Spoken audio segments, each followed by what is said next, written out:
দর্শক, কিছুদিন আগে উপদেষ্টা মাহফুজ নিউ ইয়র্কে গিয়েছিলেন এবং সেখানে আওয়ামী লীগের লোকজন তার উপরে হামলা করার চেষ্টা করে এবং তাকে না পেয়ে নিউ ইয়র্কে দূতাবাসের কনসুলেট অফিস ভাঙচুর করে। এবং কয়েকদিন আগে লন্ডনে অনুরূপ হামলা চেষ্টা করা হয়, মাহফুজকে না পেয়ে দূতাবাসের গাড়িতে ডিম মারা হয়। তো এই লন্ডনের ঘটনার তদন্ত চলতেছে, আর নিউ ইয়র্কের যে ঘটনা, সেই ঘটনার একটা আপডেট দিয়েছে ওয়াশিংটনে নিযুক্ত বাংলাদেশ দূতাবাসের প্রেস সেক্রেটারি গোলাম মুর্তজা। তিনি লিখেছেন যে নিউ ইয়র্ক কনসুলেটে আওয়ামী লীগের সন্ত্রাসী হামলার বিষয়টি নিয়ে যার যেমন ইচ্ছে তেমন মন্তব্য করছেন। আমার নাম উল্লেখ করেও কেউ বলছেন যে একটি মামলা হয়েছিল, আমি নাকি আপোষ করে ফেলেছি, এটা সত্য না। আওয়ামী লীগের সন্ত্রাসী হামলার পুরো বিষয়টি নিউ ইয়র্ক কনসুলেট লিখিতভাবে সন্ত্রাসীদের নাম উল্লেখ করে ভিডিও ফুটেজ সহ নিউ ইয়র্ক পুলিশ এবং সিক্রেট সার্ভিসকে জানিয়েছে। ওয়াশিংটন দূতাবাসের পক্ষ থেকে স্টেট ডিপার্টমেন্ট এবং সিক্রেট সার্ভিসকেও একইভাবে জানানো হয়েছে। দূতাবাস এবং নিউ ইয়র্ক কনসুলেট প্রতিনিয়ত বিষয়টি খোঁজখবর রাখছে এবং new York diplomatic security wing new York mayor অফিসের সঙ্গে সমন্বয় করে তদন্ত করতেছে।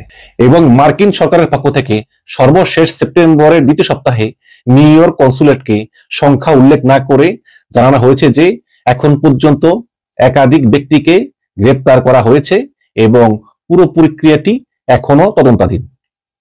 তৃতীয়ত, তদন্ত সম্পন্ন হলে নিউ ইয়র্ক কনসুলেট দূতাবাসকে সুনির্দিষ্ট করে জানাবে মার্কিন তদন্ত সংস্থা। তদন্তে যে অভিযোগ পাওয়া যাবে তার উপর ভিত্তি করে মামলা করতে হবে। এখন পর্যন্ত মামলা হয় নাই, অভিযোগ দেওয়া হয়েছে এবং এটাই আমেরিকার আইনি প্রক্রিয়া। মামলা করার পর্যায়ে এখনো আসে নাই। তারপরে আরো কিছু কথাবার্তা বলা হয়েছে এবং আপনারা জানেন যে লন্ডনেও এরকম হামলা হয়েছে এবং লন্ডনে আমাদের এক দাদা, বাট্টি দাদা, ওই দাদা আর কি মানে খুব অ্যাকশন দেখাচ্ছে। দেখুন, একটা কথা বলি আমি, সেটা হচ্ছে কি যে যুক্তরাজ্যে আমি বহু বছর ধরে আছি, যেমন যুক্তরাজ্যে আমার সম্পত্তি আছে, আপনাদের দোয়ায় সৎ পথে আমি কয়েকটা বাড়ির মালিক, তারপরে ইনকাম করি সৎ পথে, আমি সরকারের কাছ থেকে এক পয়সাও সাহায্য নেই না, আল্লাহর রহমতে আর আপনাদের দোয়ায়। কিন্তু এই যুক্তরাজ্যে আমি হাজার হাজার বাঙালি দেখেছি, হাজার হাজার বাঙালি যারা করে কি, যারা সরকারকে বলে যে আমরা কাজ করি না, কাজ পাই না। তো যেহেতু এটা কল্যাণমূলক সরকার, সরকার বাধ্য হয়ে ওদেরকে একটা থাকার মতো একটা বাড়ি দেয়। এখন প্রশ্ন করতে পারেন যে বাড়ি সরকার কই পায়? সরকার নিজে বাড়িটা অন্যের কাছ থেকে ভাড়া নিয়ে ওদেরকে থাকতে দেয়, অথবা সরকারের কিছু বাড়ি আছে ওখানেও থাকতে দেয়। আর সরকার মাসে মাসে একটা হাত খরচ দেয় ব্যাংকের মাধ্যমে, যাতে ওটা দিয়ে ওরা সার্ভাইভ করতে পারে, চলতে পারে। তো ওরা করে কি, ওরা আবার ওই গোপনে গোপনে কোনো একটা রেস্টুরেন্টের পিছনে গিয়ে থালা বাসন মাজে, মেজে ওই মানে ঘন্টা প্রতি যেই সরকার ঘোষিত রেট তার থেকে অনেক কম টাকা নেয়, নিয়ে ওই টাকাটা গোপনে বাংলাদেশে পাঠিয়ে দেয়। তাইলে ওরা বাংলাদেশে সম্পত্তি করতে পারতেছে, আবার এখানে ওরা এই সরকারের কাছ থেকে সুযোগ সুবিধা নিচ্ছে। তো এই দাদারা, আরেকটা আছে না হার্পিক দাদা এই লন্ডনে, এরা সব হচ্ছে এই ধরনের। হার্পিক দাদার সন্তান ডিজেবল, হার্পিক দাদার কোনো ইনকাম নাই, তো তাদেরকে সরকার বাড়ি দেয়, টাকা পয়সা দেয়, তারা চলে এবং তারা ওই আওয়ামী লীগের হয়ে চিৎকার দেয়। এবং আরেকটা বিষয় হচ্ছে যে যদি আপনি দেশে প্রমাণ করতে পারেন যে আপনি মেন্টালি অসুস্থ, মানে আপনি পাগল সহজ বাংলায় বলতে গেলে, তাহলে সরকার আপনাকে আরো অনেক সুযোগ সুবিধা দিবে। এবং আপনি যদি টুকটাক বিভিন্ন মিসবিহেভ করে থাকেন কারোর সঙ্গে, সরকার বলবে আরে এ তো পাগল, এর তো মেন্টাল প্রবলেম আছে। এবং পৃথিবীতে মানে পাগল রোগের কোনো নির্মাণায়ক যন্ত্র নাই। সেটা কিরকম, যেমন যদি কেউ মিথ্যা কথা বলে তার ক্যান্সার হয়েছে, তাহলে হসপিটালের ডক্টর টেস্ট করে দেখবে যে না ক্যান্সার মিথ্যা কথা বলতেছে। আপনি বলবেন যে আমার কিডনি খারাপ, ডক্টর চেক করে দেবে যে না কিডনি ভালো, মিথ্যা কথা বলতেছে। বাট আপনি যদি বলেন একবার যে আমি পাগল, তাহলে পৃথিবীর কোনো ডক্টর নাই যে সে প্রুফ করতে পারে যে আসলে সে পাগল না। তো এইরকম মেন্টাল হেলথের কিছু সমস্যা নিয়ে এরা অলরেডি হসপিটালে রেজিস্টার্ড। এখন এই কারণেই এইসব লোকগুলো একটু ভায়োলেন্ট হয়, কিন্তু আমরা তো পারি না, কারণ আমাদের সম্পত্তি আছে, আমাদের ক্রেডিট স্কোরের বিষয় আছে। ক্রেডিট স্কোর খারাপ হয়ে গেলে আমাদের বিভিন্ন জায়গায় বিভিন্ন লোন নেওয়ার ক্ষেত্রে, বিভিন্ন কেনাকাটার ক্ষেত্রে, ক্রেডিট কার্ড পাওয়ার ক্ষেত্রে ভ্যালু কমে যাবে, চাকরি পাওয়ার ক্ষেত্রে ভ্যালু কমে যাবে। যে কোনো জায়গায় চাকরি করতে গেলেও ক্রেডিট স্কোর দেখে এবং পুলিশ ক্লিয়ারেন্স আছে কিনা দেখে। যদি পুলিশের খাতায় একটা লাল স্পট পড়ে যায়, আমরা কখনোই চাকরি পাবো না, ভালো চাকরি পাবো না। কিন্তু এদের তো চাকরির কোনো দরকারও নেই, এরা এরকম লাফায়। এই যে বাট্টি দাদা, এই বাট্টি দাদা আওয়ামী লীগের গত 17 বছর সে দেশে যেতে পারে নাই। সে আওয়ামী লীগ করে, কিন্তু সে আওয়ামী লীগের আমল দেশে যেতে পারে নাই। দেশে গেলেই তারে মনে করেন জেলে ঢুকে লাইতো। এই আওয়ামী লীগের লোকজনই তার নামে মামলা দিয়ে রাখছে। সেই দাদা, যেই দাদা আওয়ামী লীগের আমলে আসাইতে পারে নাই, সেই দাদা এখন কি লাফান লাফায়, দবাসে ডিম মারে, আবার হাতাহাতি করে পুলিশের সঙ্গে। তো এখন এগুলো হচ্ছে কি, আমি কিন্তু দীর্ঘদিন পুলিশের সঙ্গে কাজ করছি, আমি কারারক্ষীও ছিলাম। তো পুলিশ করে কি, পুলিশ এইসব ক্ষেত্রে যখন কাউকে ধরে তখন তার নাম ঠিকানা, তাদের কাছে ছোটটা মোবাইল আছে, সরকারি মোবাইল, চেক করে দেখে যে আসলে তার নাম, তার অ্যাড্রেস ঠিক আছে কিনা এবং চেহারার সঙ্গে মিলে কিনা। যখন দেখে যে হ্যাঁ তার নাম, অ্যাড্রেস, চেহারার সঙ্গে মিলে, তখন পুলিশ আর এটা ডিল করে না, পুলিশ এটা পাঠিয়ে দেয় নন পুলিশের কাছে। কারণ একটা পুলিশ পালা কিন্তু অনেক এক্সপেন্সিভ, এবং এই পুলিশগুলো রাস্তাঘাটে সমস্যাগুলো ডিল করে। যখন দেখা যায় যে হ্যাঁ কোন ব্যক্তি এটা চিহ্নিত হয়, তখন তারা পাঠিয়ে দেয় যারা অফিসে কাজ করে তাদের কাছে। তো পাঠিয়ে দেওয়ার পরে তারা আবার করে কি, ফোন করে মতামত নেয়, নিয়ে তাদেরকে, যেহেতু আগেই বলছে আমি পাগল, মাথায় সমস্যা, আমার চাকরি নাই, আমি সরকারের ভাতা খেয়ে থাকি, সরকারের আমাকে ভাতা দেয় ওই যে ঘর ভাতা এগুলো, তখন ওরা মানে মানবিক ভাবে ওকে কমিউনিটি ওয়ার্ক দেয়। কমিউনিটি ওয়ার্ক এটা কিন্তু কাউকে বলবেও না, এটা মানে যারে দিছে ওই জানে, দেয় যে তুমি এই এত ঘন্টা ওইখানে মানে রাস্তাঘাট ক্লিন করবা, এত ঘন্টা ওইখানে স্কুলের বিনগুলো পরিষ্কার করবা, এত ঘন্টা ওইখানে এই লতা পাতাগুলো ক্লিন করবা, এইসব কমিউনিটি ওয়ার্ক গুলো দেয়। কমিউনিটি ওয়ার্ক দিলে ওই কমিউনিটি ওয়ার্কটা আসলে করে আসতে হয়, কিন্তু এটা কিন্তু বাকি দাদা কাউকে বলবে না। কিন্তু পুলিশ তারে ফোন দিছে মতো সে বলছে যে ওরা বাংলাদেশে পুলিশ মারছে, তখন যুক্তরাজ্যের পুলিশ সমবেত হয়েছে যে আরে বাংলাদেশের তো পুলিশ মারছে, তখন আর আমাকে কিছু বলে নাই। যুক্তরাজ্যের আইন এভাবে কাজ করে না। বিএনপিও কিন্তু হাসিনার বিরুদ্ধে অনেক প্রতিবাদ করেছে এই যুক্তরাজ্যে, আমি সেখানে সাংবাদিক হিসাবে কভার করতে গিয়েছি, কিন্তু কখনো লিমিট ক্রস করে নাই। শেখ হাসিনা আসছে গেছে বহুবার, মানে বিএনপি দূর থেকেই অনেক স্লোগান দিয়েছে, শেখ হাসিনার কাছে যাইতে পারে নাই, কারণ পুলিশ দেয় না তো।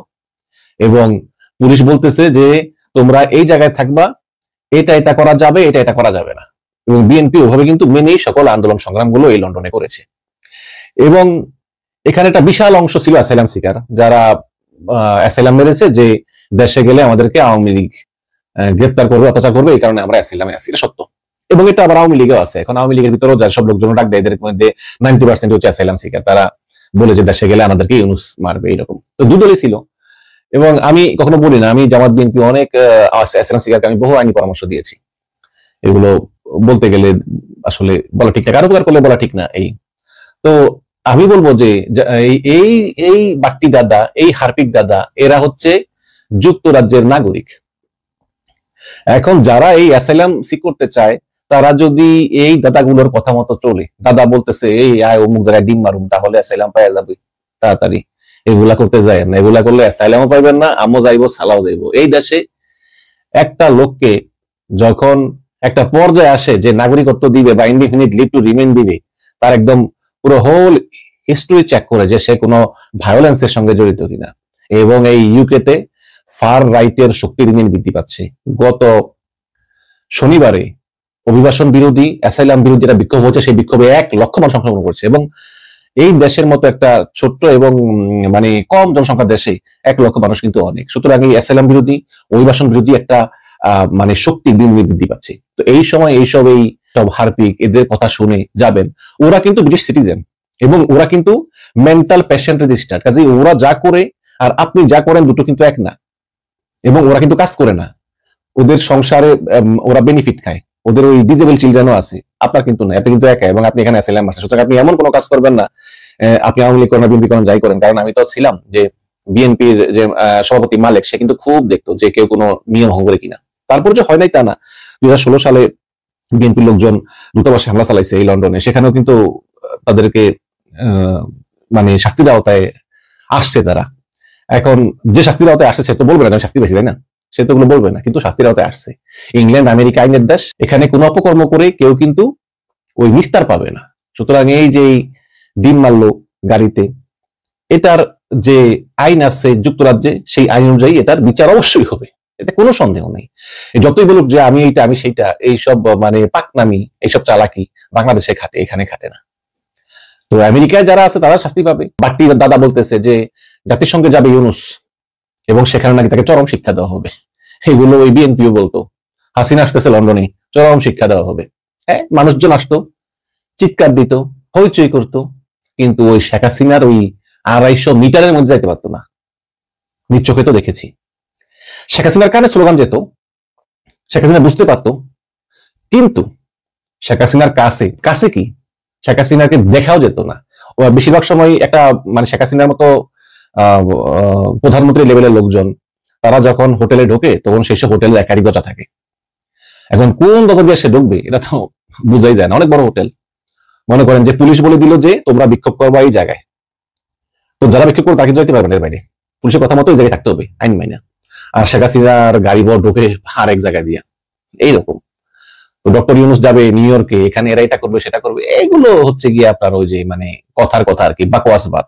এগুলো কিছুই হবে না, বরং আরো এই যে সকল আপাইনগুলো আমেরিকা গেছে, ইংল্যান্ডে আসছে, এই দাদারা বলবে যে তোমরা আমাদের সঙ্গে আসো, এগুলো করলে তোমরা খুব দ্রুত সেলাম পেয়ে যাবে। কিন্তু এগুলো বলে আরো এই পোলাপাইনগুলোকে আরো বিপদে ফেলাবে। তুমি আহ্বান জানাবো যে এদের ফাঁদে কেউ পা দিবেন না।